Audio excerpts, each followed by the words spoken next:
Do you like this show and want to make your own? Let me tell you about Anchor. It's free. There's creation tools that allow you to record and edit your podcast right from your phone or computer. Now you can even add any song from Spotify directly to your episodes. The possibilities are endless for what you can create, whether it's music analysis, your own radio show, or something the world's never heard before.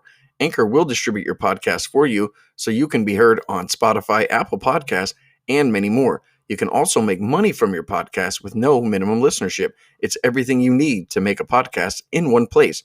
Download the free Anchor app or go to anchor.fm to get started.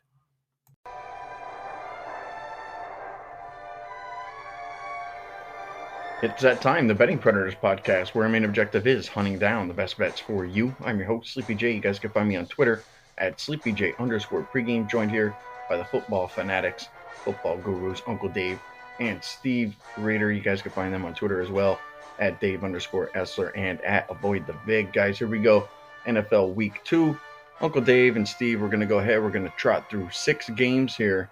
Uncle Dave went ahead, did the work. He said, here's the games we're doing. So we're going to go ahead. We're going to follow Uncle Dave's orders this week. Uncle Dave, we're going to go ahead. We're going to talk about 2 teams that you're rather familiar with, the Buffalo Bills and the Miami Dolphins. Buffalo, they're going to be on the road here at Miami. Miami last week, they beat your beloved New England Patriots. The Bills, they fall at home to the Pittsburgh Steelers. Current line on this game right now, Buffalo -3. With some heavy juice, there are some -3.5s out there as well in favor of Buffalo. Total right now, 47.5 or 48, depending on what book you shop at. Steve, I'll go ahead. I'll start with you. I'll save Uncle Dave till last. How you feeling about that Bills-Dolphins game? Well, at the opener, we gave out Miami +3.5. And of the releases that we've had so far, this is by far the one that I'm least confident several days later.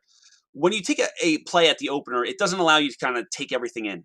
You don't have time to process all the stats, the injuries, the idiosyncrasies that make up the game. Sometimes you take a play like New England -3.5, which we took, and it turns out to be New England -6, and you feel great about it, like we are right now. And sometimes you take Miami +3.5, and you're left a little bit uneasy. The standings in the scoreboard have Miami 1-0 and Buffalo 0-1, but the stats say something differently entirely. Buffalo were in the opponent's territory 11 times and only manufactured 1 touchdown. They had 8 penalties for 81 yards, 6 of which were offensive holding. They lost a turnover battle and gave up a special teams touchdown. Buffalo dominated the first half but came out stagnant in the second. 51 pass attempts for Josh Allen, which was a career high. And a lot of that is attributed to what Pittsburgh did on defense. They played a lot of zone defense, which actually is against what Josh Allen likes to do. So he was forced to take a lot of the underneath plays in that respect.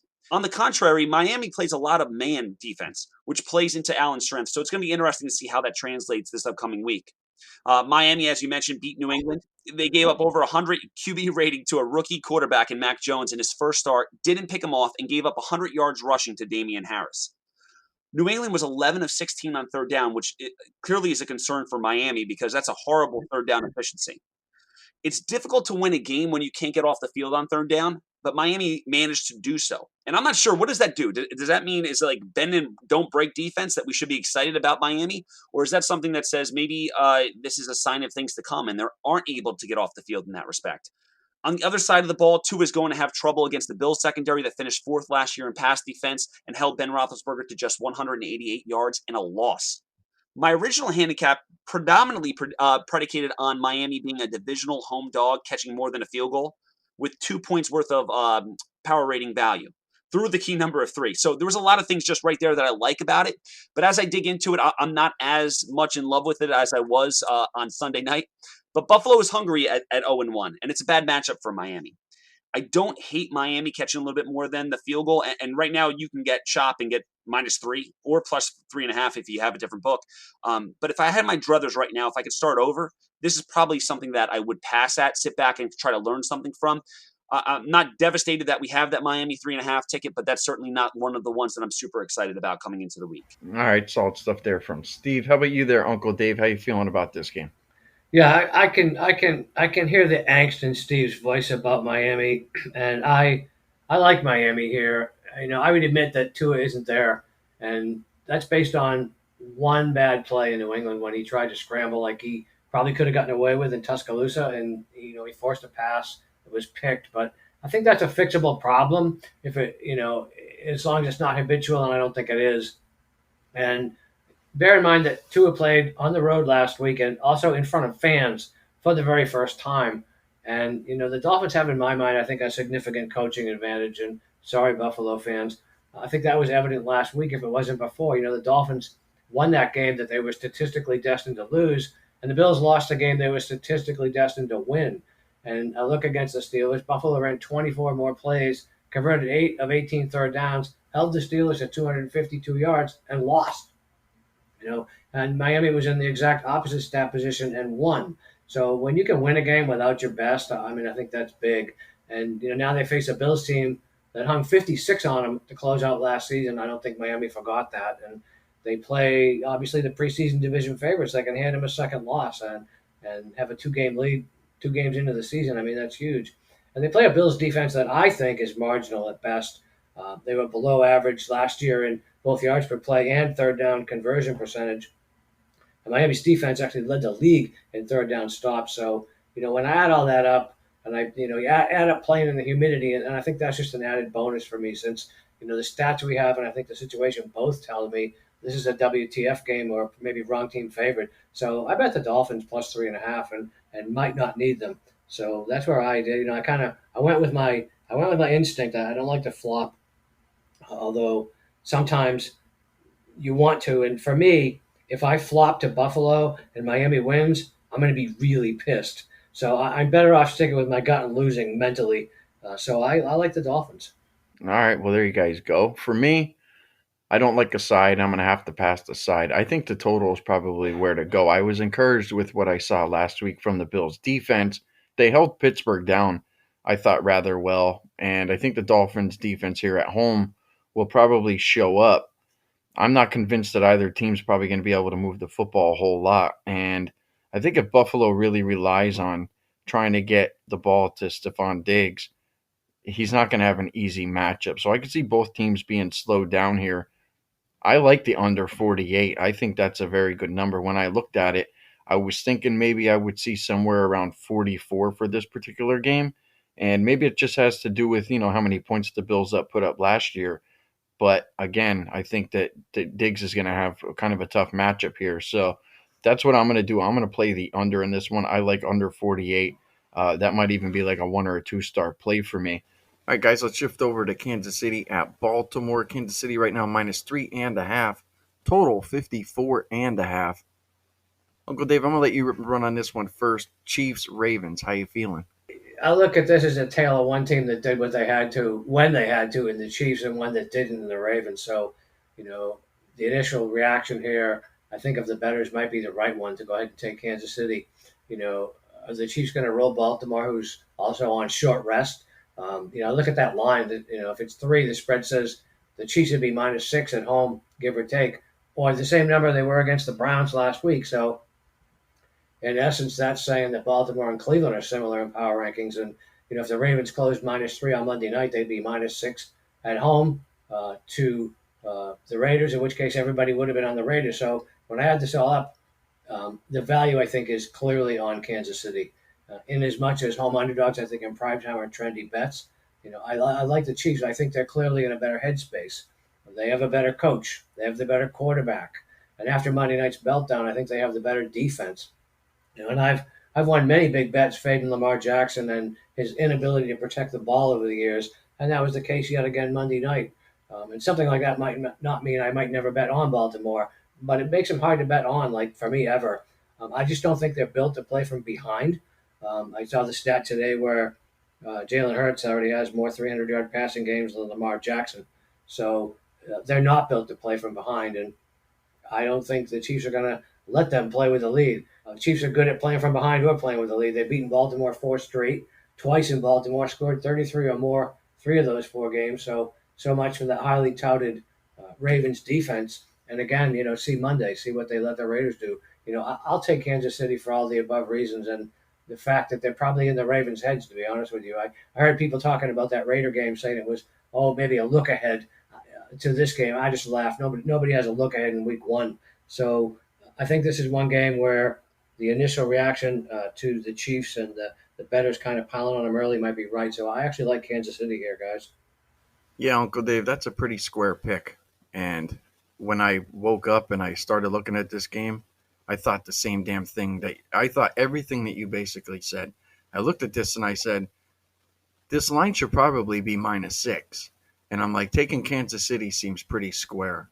But if you go back to, a lot of games last year where it looked like you should probably be playing against that team, and maybe let's just say it's a square pick kind of situation. They went out and they performed well. They went on the road, they covered. I mean, that they were a pretty good road team last year, if memory serves me correct.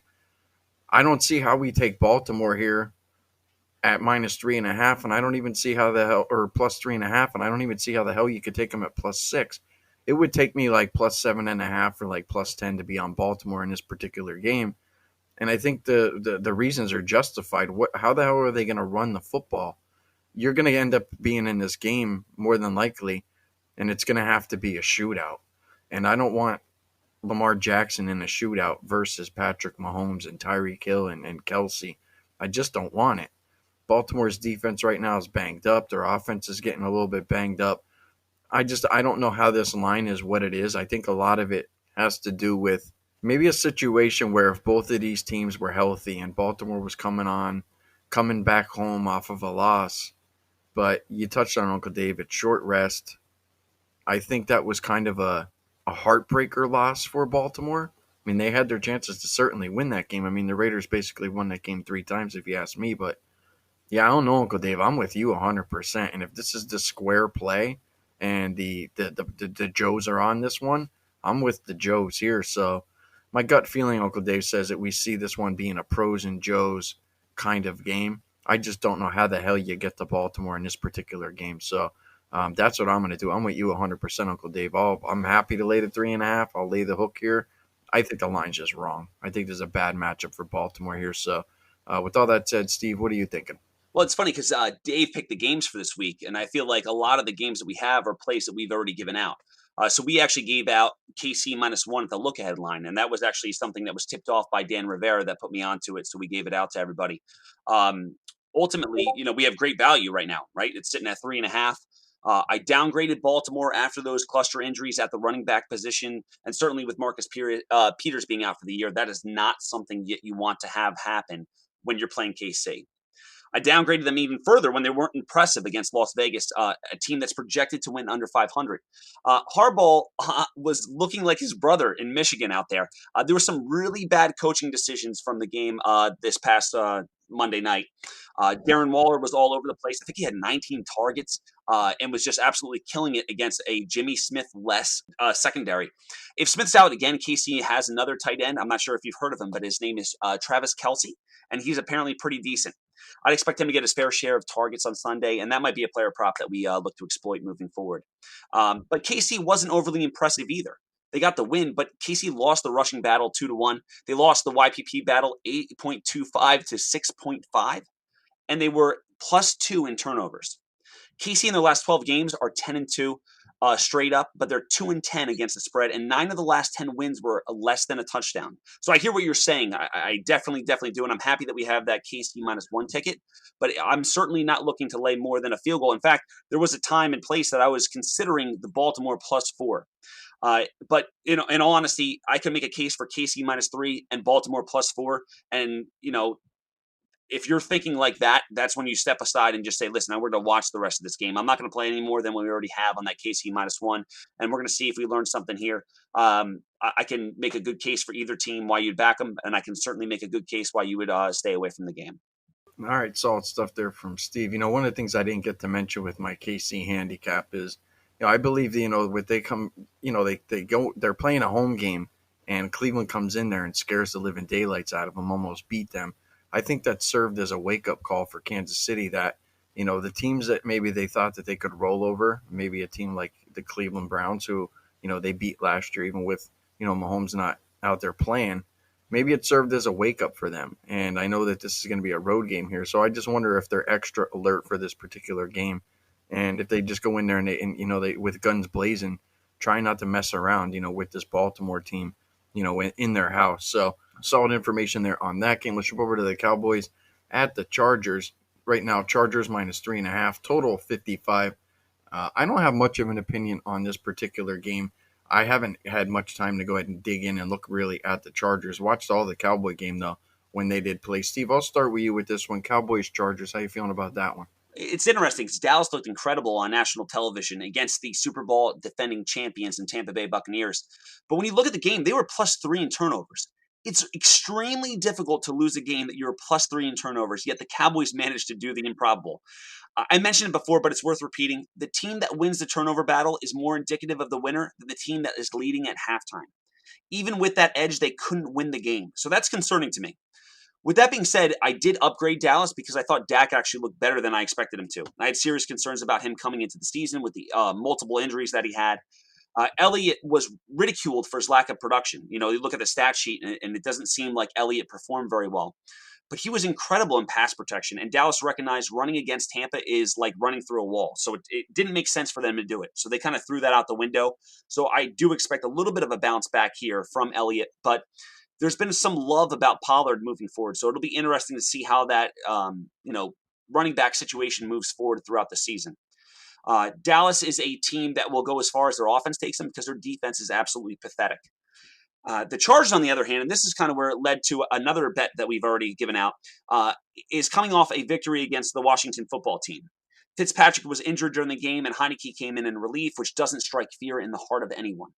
The new offensive line actually held up pretty well against Washington, and currently, as we're recording this right now, the Giants are getting pummeled by the Washington offensive line, but that's a story for another day. Yet the Chargers were only able to score 20 points on 6 trips in the red zone. That's a major concern, or is it a major actionable opportunity moving forward? I'm certainly leaning towards the latter here. Considering it's a 1-0 versus a 0-1 team, I'm staying away from the side, but I think it's going to be a very high-scoring affair, particularly with the Chargers, who go against a porous Dallas defense. Their score was suppressed last week due to an inefficiency in the red zone, and Washington tried to muddy up the game because they did not have that quarterback, which is why we gave out the Los Angeles Chargers over 28.5 for the team total.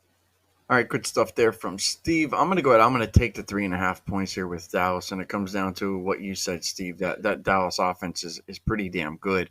I'm not sure if the Chargers offense can keep up in a shootout with somebody like Dallas. This is the way I feel. And the hook is what's really buying me in here. The fact that the Chargers got a win and the fact that Dallas went and they played the Super Bowl champions on the road came up short in a game that, I felt like Dallas was live in to win in that particular game. So the 3.5 is really what's getting me. But look, it comes down to Dak Prescott's healthier than probably anybody thought. He threw the ball a ton. He looked good. So I don't know if I can necessarily buy into Dallas's defense being as bad as it was last year. I think this is going to be a good measuring stick because if they go out and, they let up, 30 plus points to the Chargers, then we're probably looking at Dallas going, okay, this is the same team last year that we saw for like the first 5 games. Dak's going to have to throw for 5,000 or 6,000 yards this year to go in and get them through. So again, it's week 2. We're still learning, but 3.5 for me is just, it's too many points to pass up. I like the fact that Dak looks healthy. I love that Cowboys offense. So I'm going to go ahead. I'm going to buy in on the hook here. I'll take the 3.5 points with Dallas. How about you, Uncle Dave? How you feeling about that one? Yeah, I for a lot of the reasons Steve mentioned, do like the over. But the caveat there is, and why I didn't bet it is, I could have had as low as 50 somewhere. Even Circa opened at 52.5. So, do I want to take a number today at, basically a field goal more? It's 56 at South Point in Vegas. So the answer there is probably not. They may score 70, but theoretically, I just have a hard time doing that. I mean, then I look at the side. The Chargers won a game they could have lost with that win in Washington. And that was a game that last year's team probably would have lost. Much disrespect to Anthony Lynn. My question is, how much of that was because it was against a Washington team that lost its starting quarterback and didn't have Curtis Samuel? I don't know. Probably some. I mean, Herbert did torch him, but, as Steve mentioned, they only put the ball in the end zone twice. The Chargers didn't have much of a ground game, so the question is how much of that was Washington's defense responsible for? And I think the question to both is actually a lot. With that said, I'm not ready to jump on the Chargers bandwagon yet. Dallas would have could have beaten the Bucs, but they didn't. Clock management down the end or lack thereof, cost them that. They could have been able to hang on to the ball forever and just didn't. So there's the whole "can I trust McCarthy" thing, and I'm not sure about that either. You would think the Chargers would get the betting respect here, but it was actually Dallas that the early bettors did love and grabbed most of the plus threes, and they went down. And then, of course, then the Dallas injury report comes out. DeMarcus Lawrence, Wilson, Wright, Chauncey Gibson, all defensive players are either out or limited. So then everybody went back and pushed that number to 3.5. And so, it's one of those ones like Steve had mentioned about Buffalo. I'm leery. But I do think Dallas scores plenty here, and their defense at least slows Herbert down. And the Cowboys have had a couple extra days rest to game plan this. And, having said all that, I think Dallas at plus 9.5 right now is my favorite teaser side of the week. So I'm going to use them in that respect and stay away from the 3.5, and not be sort of overridden by whatever the market might or might not say in terms of that line. I'm just going to tease Dallas up. I like that. I'm hoping maybe it goes to 4 and I can get 10. Yeah, I don't mind that either, Uncle Dave. I think that's actually probably better than the play that I recommended there, just taking Dallas straight up with the 3.5. I feel like it gives you a little bit of a buffer, and I don't see Dallas, with that offense being able to go in and get blown out in that particular game. Let's jump over to the 49ers at the Eagles. 49ers, they'll be a favorite here on the road. 49ers -3, total 49.5 or 50, depending on what shop you shop at. Uncle Dave, I'll throw it right back to you. 49ers at Eagles. How you feeling about that one? I'm feeling beaten up by Steve telling me I picked all the games everybody already gave out. I mean, that's just very disheartening. So this will be the last time I pick the games. I'm going to just take my bat and ball and go home. Um, I didn't want to get anybody in trouble here. But in terms of, I picked the games I thought were the most interesting. That's all I can tell you. I gave out the Eagles as a lean last week against the Falcons, and I should have just bet them. I'm really kind of pissed at myself for not following through on that. And I suppose this week it would be easy to have recency bias after the late collapse of the 49ers in Detroit. And the same can be said for an overreaction to Philadelphia beating what, it's a less than good Falcons team, to be nice about it. And, if only that was, if only it was always that simple. But, I think it might be. I can take some of Goff's stats as garbage time playing from behind. But the 49ers did allow over 100 yards rushing to a stationary quarterback, which Hurts is obviously not. He adds another dimension. Something else I mentioned last week, they didn't follow through on him. And, of course, he rushes for 62 yards. So do as I say, not as I do. I think even though the Eagles held Atlanta to 6 points, that the biggest takeaway there for me, for the Eagles, was it was a win, a momentum builder. Sirianni's first win. They're the only NFC team that did win last week. And, they come home with an actual crowd for the first time. And, the defense held Atlanta to 136 passing yards in spite of the Falcons throwing the ball 35 times and playing from behind. So, any bet on the 49ers here, I think, is asking them to win a second road game on the East Coast, which we know is less of a factor than it used to be.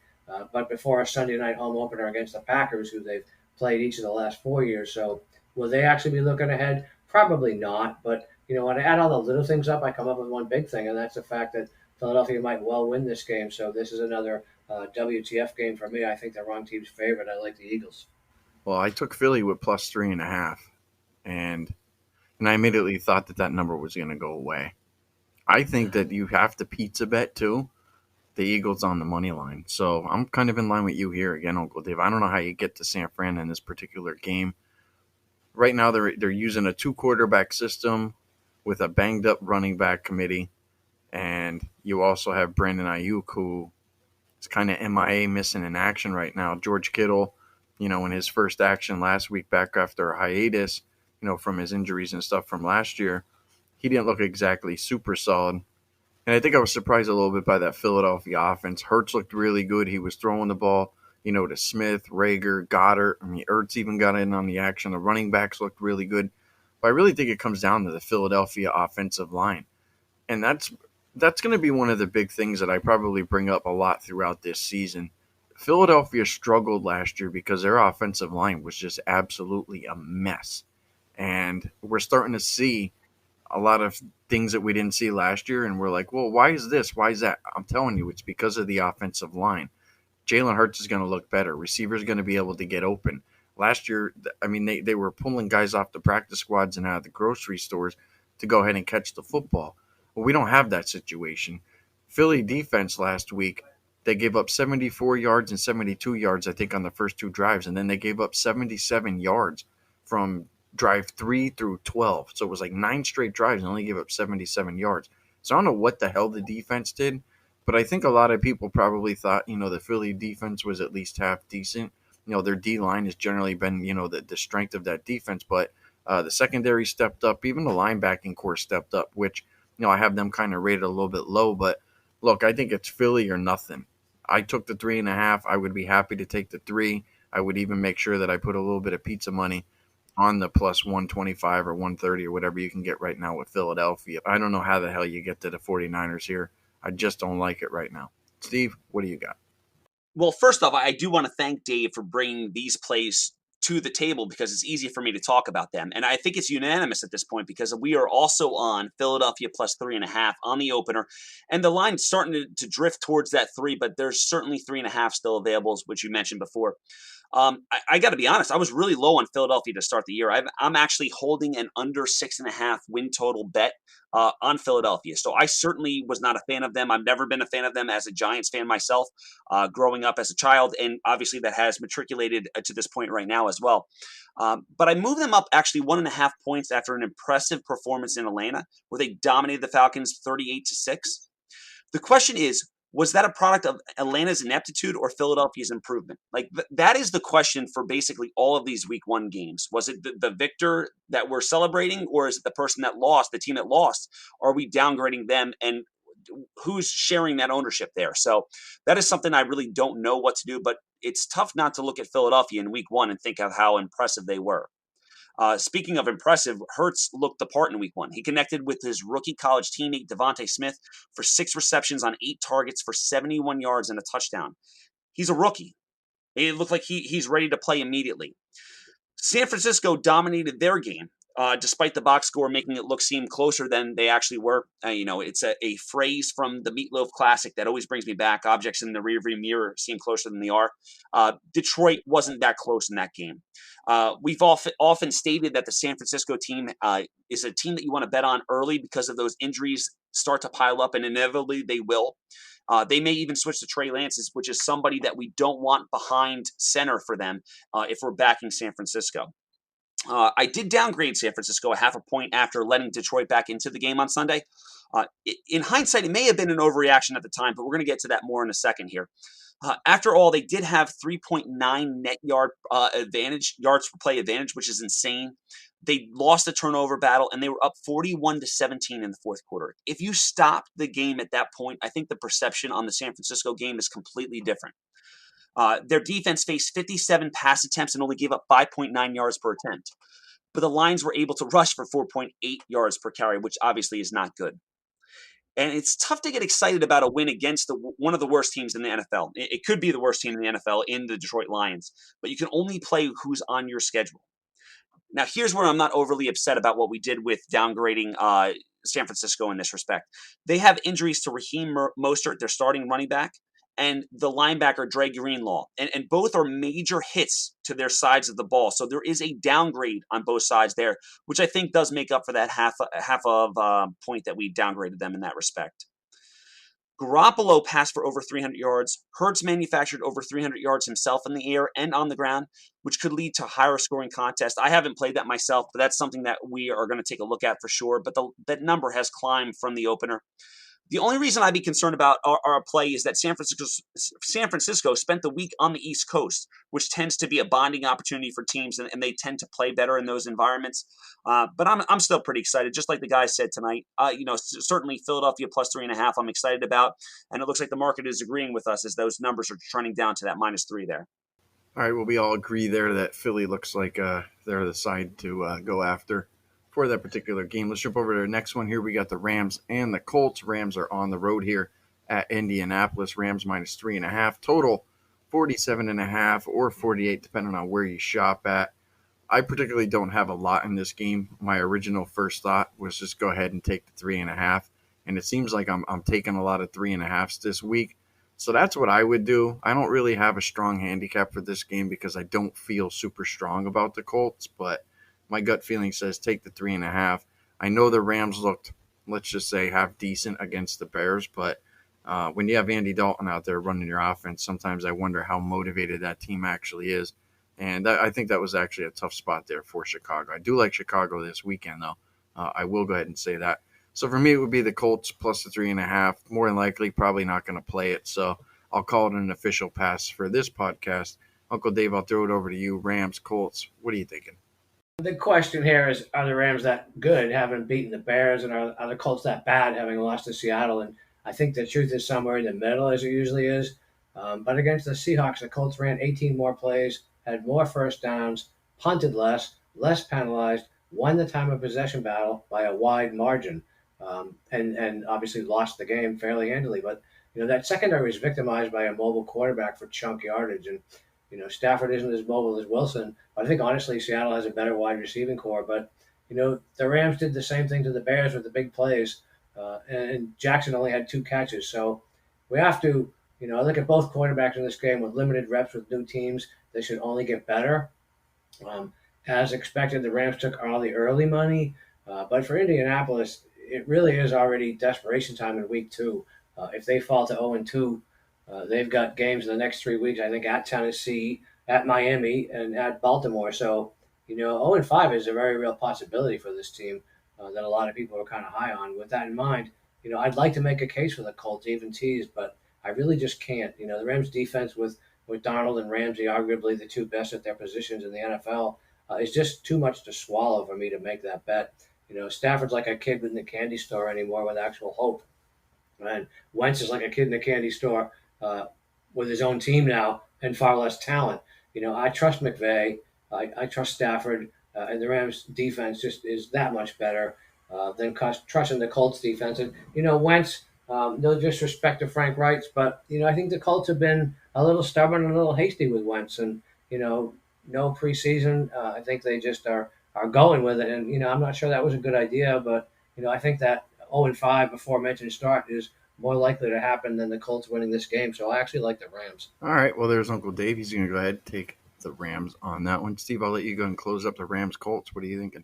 I don't have a really great feeling about this either way. I have the Chicago Bears ranked as a 2016, so I'm not sure we should wax poetic about the Rams' performance in Week 1. They did have a 3 yards per play advantage over the Bears. I did upgrade at the Rams a half a point off that win. They remain healthy, and Stafford does look the part again. And that could be formidable moving forward. I feel like he unlocks that offense in a way that Goff never could. If you look at his stats in Week 1, he was 20 of 26 for 321 yards, 3 touchdowns, and 156.1 passer rating, which is nearly perfect in that regard. Kupp was targeted 10 times, 4 more than any of the Rams. So as far as any fantasy players out there or player props, maybe that's something we look at upcoming here. The Rams like to throw the ball deep, which is something that the Colts actually struggled with in Week 1 against the Seahawks. If you take a look at Russell Wilson's stats, he averaged 11 yards per attempt for 152.3 passing rating. So if that is something that Stafford's looking to do, he should have his way with the Colts, which has me leaning towards the Rams in that respect. The Colts also couldn't stop the run, giving up 140 yards on 5.2 yards per carry, which was supposedly a strength last year. The Rams' defense is even better than the Seahawks, so it'll be interesting to see how the Colts do against this type of defense as well. The box score says that Wentz had a decent game, but if you actually watched it, he got all those yards and all that progress late in the game, so all those stats that you see accumulated was basically in garbage time. Indy is a team that I've been looking to fade early in the year because of those injuries we talked about last week, and it stunted their offseason momentum. There was a lot of momentum carrying through the preseason, and all of a sudden everybody got hurt. So I think they're going to be better later in the year. It's just not right now. It's not a team that I'm looking to back at the moment. Playing the Seahawks and the Rams to start the year is no easy go. So if they go 0-2, I kind of think that's the expectation. I don't think that's anything that we should take away from it. But if they start 0-2 and they start a losing streak here to start the year, now you're starting getting those questions about Wentz again. Is he the starting quarterback? Should they bench him? All those sort of things I think is going to be a problem for that team. Pinnacle had the Rams minus 3.5, minus 102 earlier when I was looking at the line.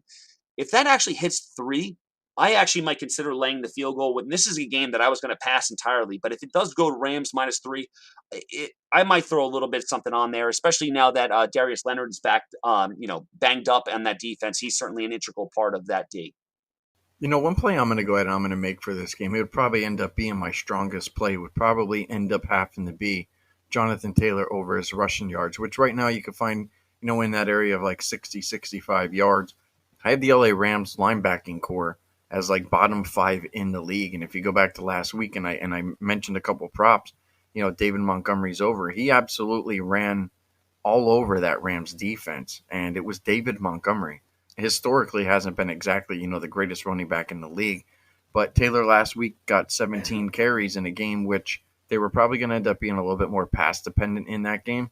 So I like Jonathan Taylor over his rushing prop, anywhere from 60 to 65 yards. I think you guys will have an easy time finding that, but I am not high at all, to be honest with you, on the Rams defense as a whole. I think they have Aaron Donald, they have Jalen Ramsey. It's 2 all pros and 9 all no's. So that's kind of the way I'm feeling right now about that Rams defense. I just think a lot of people are way behind the curve on them. I don't think they're going to be that good of a unit. And last week, I don't think they exactly showed, that they're necessarily elite with Andy Dalton and Montgomery, going out there and throwing for 260 and ran for 100. So I am a little suspect on that Rams defense. So I just wanted to go ahead and touch on that. Let's go ahead and touch on our last game here, guys. This one should be pretty good. We got the Vikings at the Cardinals. Cardinals last week, rather impressive as they went on the road. They beat up on Tennessee, and the Vikings, they fell pretty much flat on their face. Cardinals for this game going to be -3.5. We have a total of 51. There are some 50.5s out there as well. Uncle Dave, I'll throw it over to you first. Vikings, Cardinals. What are you thinking? Yeah, I mean, I gave out the Cardinals season win total over earlier this year, and that's a bet I fully expect to cash. I was on Arizona last week. I won't not be this week. I think this is one knee-jerk reaction to the Cardinals' rout of Tennessee that's absolutely correct. I mean, Arizona didn't have an awesome statistical game, but they didn't need to. They played with a sizable lead most of the game. The key thing there, they held Derrick Henry to 58 yards. So fast forward, do you think Dalvin Cook's going to beat Arizona by himself? No. I've never been a Cousins fan, and once again last week he couldn't get it done late against the Bengals when he had multiple opportunities. I think the Vikings losing that game in overtime was both emotionally and physically draining, and I compare that to the walkthrough the Cardinals had.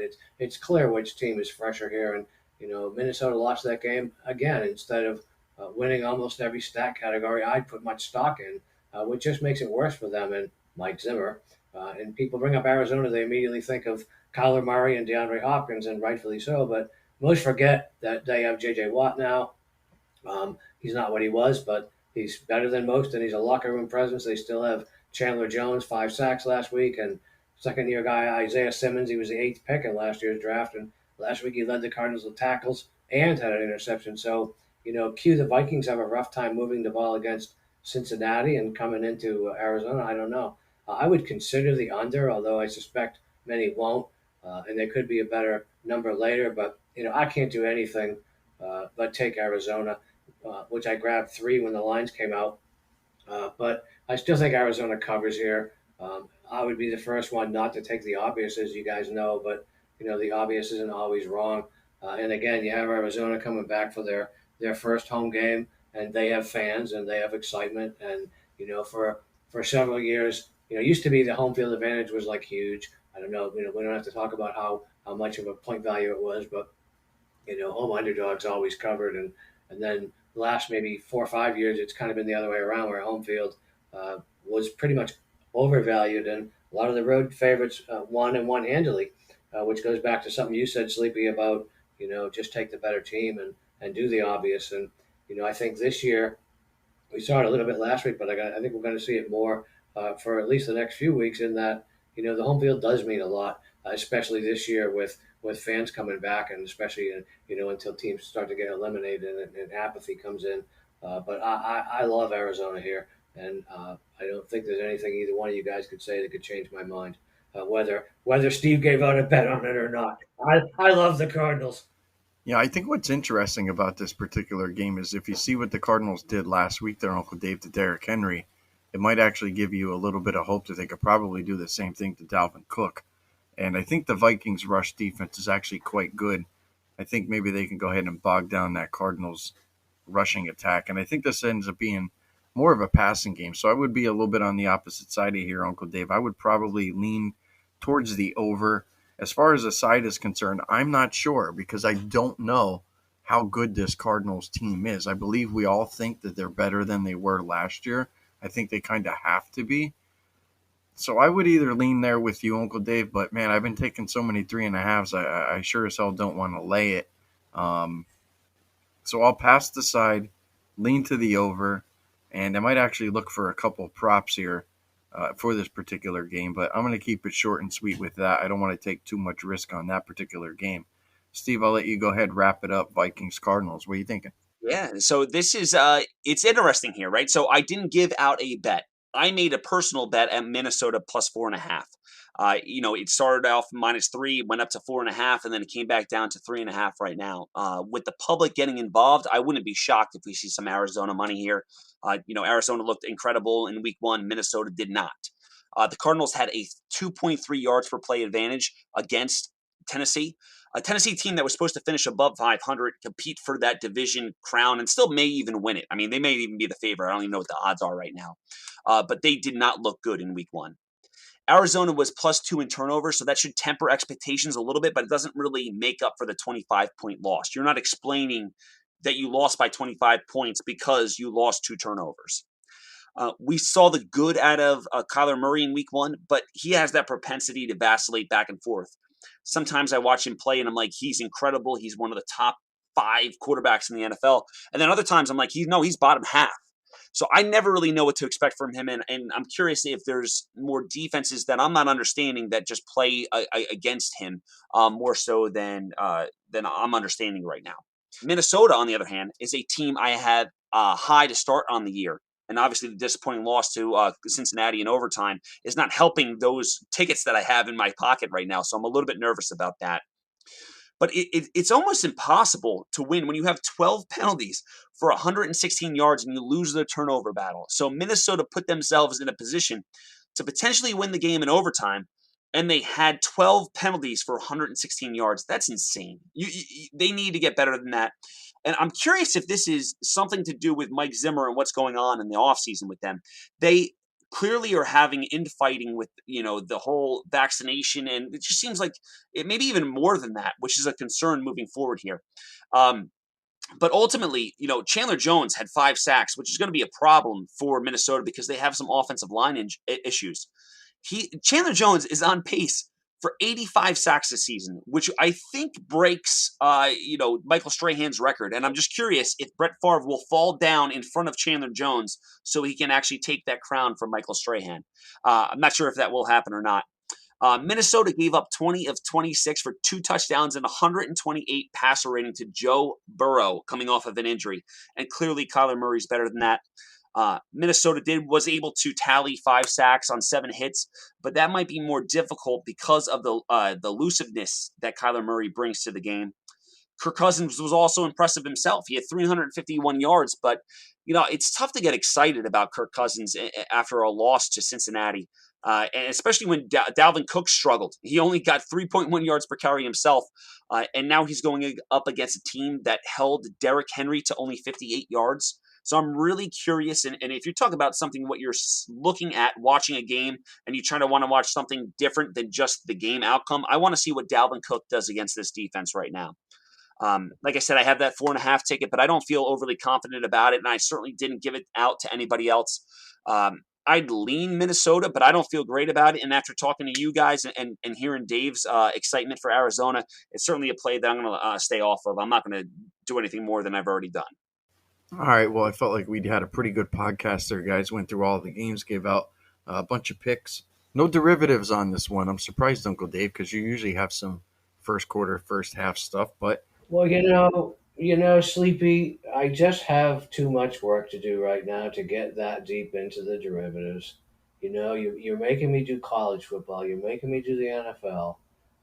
Thank God you're not making me do golf right now.